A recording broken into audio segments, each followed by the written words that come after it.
안녕하세요, 신작가입니다. 일본은 본격적인 선거 시즌에 들어갔습니다. 각 정당들은 사활을 걸고 선거 운동을 하고 있고 어이없는 일들도 벌어지고 있습니다. 이 가운데 일본의 민주주의에 대해 성찰하는 목소리가 나오고 있고 외신들도 이것에 대한 보도를 하고 있습니다. 결과가 뻔히 보이는 선거를 치르는 나라는 어떤 나라들이 있을까요?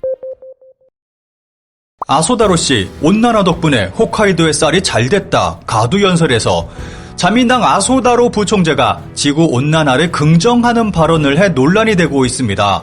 이번 총선 유세에 나선 아소는 가두연설 중에 온난화에 대해 부정적 의견만 있는데 좋은 일도 있다며 홋카이도 쌀에 대해 온도가 올라 잘됐다. 그것을 수출하고 있다. 이것이 현실이다. 라는 발언을 했습니다.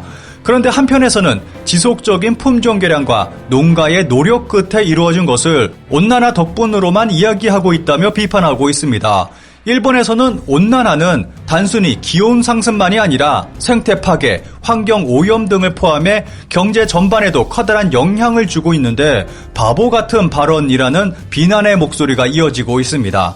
야후재팬 기사에 달린 재미있는 댓글을 짧게 살펴보겠습니다. 농가의 노력을 기리는 것이 아니라 온난화를 긍정. 발언이 세계에 전해집니다. 세계의 흐름과 역행. 국익에 마이너스가 되는 실언은 삼가주었으면 좋겠다. 솔직히 농가의 노력을 칭찬하면 좋았을 텐데 삐뚤어진 심성은 고쳐지지 않는구나. 그 가두연설에서 군중에게 웃음을 줬을지는 모르지만 해외에서 일본 여당 중진이 이러한 발언을 했다라고 인식했을 경우 어떤 일이 벌어지는가에 대해서는 전혀 생각하지 않고 있다. 그 자리에서 즉흥적으로 발언해버려서 언제나 무리를 일으킨다는 것을 81세의 분에게 말해도 소용없을 것이다. 그러니까 은퇴가 제일 좋기는 한데 아소, 니카이, 아베는 아무 말도 하지 않는 것이 표를 지키는 것이다. 지난 제 영상에서 일본 정치인과의 인터뷰를 보신 분은 자세히 알고 계시겠지만 현재 일본 야당들은 단일화를 이뤄서 자민당에 맞서고 있습니다. 그동안 자민당에 불만이 쌓여 있는 가운데 야당의 단일화까지 이루어진 상태라서 일본에서는 정권 교체의 기대까지 나오고 있는 상황입니다. 일본에서는 2011년 동일본 대지진 복구 과정과 이번 코로나 대응 그리고 망가진 경제 등으로 자민당 정부에 대한 국민 불안이 극에 달해 있습니다. 이런 상황에서 전국 289개 중의원 선거구 중 75%인 217곳에서 입헌민주당, 일본공산당, 국민민주당, 사민당, 레이와 신생구미 등 5개 야당이 단일화를 이뤄냈습니다. 이런 대규모 야당 단일화는 지금까지 일본에서 볼 수 없었던 최초의 일이라 더욱 주목받고 있습니다. 그런데 25일 아사히 신문이 발표한 여론조사는 역시 일본이라는 말이 절로 나오게 합니다. 이번 정당 지지도 설문 결과를 보면 자민당이 과반 이상을 차지하고 있습니다. 자민당에 대한 분노가 극에 달해 있다고는 하지만 자민당 지지율이 여전히 너무나도 압도적이라 반전을 기대하기에는 무리가 있어 보입니다. 일본은 1955년 이후 단 4년을 제외하고 자민당이 정권을 잡고 있습니다. 그리고 이러한 모습에 변화의 조짐은 거의 없어 보입니다. 한마디로 선거 결과가 나오지 않아도 그 결과를 알 수 있는 나라가 일본인 것입니다.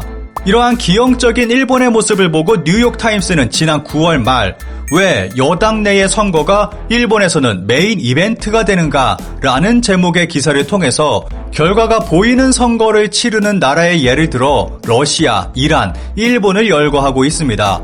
그만큼 일본의 정치는 민주적이지 않고 기이하게 보인다는 것입니다. 이러한 일본의 정치와 국민들의 정치 수준을 비판하는 목소리는 일본 내에서도 지속적으로 나오고 있습니다. 일본의 정치는 러시아와 이란 수준, 세계 언론은 총재선거, 중의원 선거를 어떻게 보도하고 있는가? 기사에서는 외부 시선을 통해서 일본의 정치의 문제점을 들여다보고 있습니다. 우선 외신은 자민당이 이렇게까지 장수하는 이유를 신기하게 보도하고 있습니다. 좋게 말하면 장수이고 나쁘게 말하면 일당 독재라고 볼 수 있습니다. 뉴욕타임스는 자민당의 유연한 정책, 다양한 인물들의 집합체 등의 이유로 야당을 선택하지 않아도 일본 국민들은 자민당에 만족한다고 말하고 있습니다. 또 하나 외신이 주목하는 것은 일본 정치에서 여성의 위치입니다. 특히 워싱턴 포스트의 보도 내용이 눈길을 끕니다. 워싱턴 포스트도 일본에는 탈레반이 없는데 어째서 이렇게 여성의 활약이 늦어졌는지 이상할 정도라는 코이케 유리코 도쿄도 지사의 발언을 소개하며 2명의 여성 후보가 단지 패배한 것뿐만 아니라 승리까지는 아직도 멀었다는 것을 전했다. 일본의 여성 의원은 10% 정도에 불과해서 여성 의원 비율이 낮은 편에 속하는 미국 19%, 한국 17%와 비교해도 상당히 낮은 수준을 보여주고 있습니다. 이 외에도 거론되는 일본 정치의 이상한 점으로 세습 정치인이 80%나 된다는 것, 정치인의 높은 연령 등을 들고 있습니다. 기사에 달린 댓글을 짧게 살펴보겠습니다. 일본에 관한 해외 기사에서 여성 의원들의 활약, 운운하는 코멘트가 늘 빗나가는 것은 사실을 정확히 보도하기보다는 그러길 바라는 차별적 바람이 있기 때문이다. 일본 여성은 남성에게 학대받고 있으므로 외국이 도와주지 않으면 안 된다는 백인 구세주 소망이 아직도 뿌리 깊다는 것이다. 얼마나 많은 사람들이 러시아나 이란을 일본과 같다고 생각할까? 언론의 자유 따위는 없고 정적은 암살된다. 그런 나라와 국회의 정식 정당이 반일적인 행동을 해도 비난하지 않는 일본과 과연 같다고 말할 수 있는가? 숫자밖에 보지 않아서 이런 평가가 나온다고 생각한다. 이런 의식을 가지고 있는 일본 국민이 참여하는 이번 선거는 일본 내 가장 큰 정치 이벤트여서 투표율에 관심이 쏠리고 있습니다. 야후재팬의 투표율 예상 설문에는 정말 많은 사람들이 이전보다 투표율이 상승할 것이라고 예상했습니다. 그런데 현실의 일본 투표율을 보면 그다지 높지가 않습니다. 이런 저조한 투표율을 걱정하는 기사도 많이 나오고 있습니다. 국제기구인 국제민주주의 및 선거지원연구소에서 발표한 세계 투표율 랭킹을 살펴보겠습니다. 1위가 베트남으로 99.2%라는 놀라운 투표율을 보여주고 있습니다. 베트남의 경우는 불법적 대리 투표가 성행하고 있어서 이런 결과가 나온다고 합니다. 그리고 3위 싱가포르, 8위 호주의 경우 투표에 참여하지 않으면 벌금이 부과됩니다. 이 외에 상위권에 들어가 있는 나라 대다수가 개발도상국입니다. 이들 나라가 왜 상위권에 들어가 있는지는 대충 예상 가능할 것입니다. 독일이 52위, 58위에 대만이 들어가 있고 태국이 59위, 필리핀이 60위를 차지하고 있습니다. 66위 이탈리아, 74위 스페인, 87위 캐나다, 89위 영국, 그리고 한국은 66.21% 투표율로 97위에 올라가 있고 간신히 100위 안에 들어가 있습니다. 일본은 한참 뒤인 139위를 차지하고 있습니다.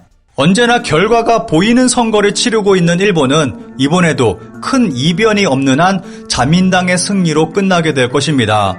일본이 일당 독재의 나라가 된 것에는 국민들의 정치 무관심이 가장 큰 이유를 차지하고 있습니다. 일본 국민 스스로가 이런 나라를 만든 것입니다. 한국도 현재 대선을 앞두고 있고 선거 열기가 고조되고 있습니다. 일본과 같은 상황을 만들지 않기 위해서는 무엇보다도 모든 국민이 정치에 관심을 가지고 참여하는 것이 가장 중요하다고 생각합니다.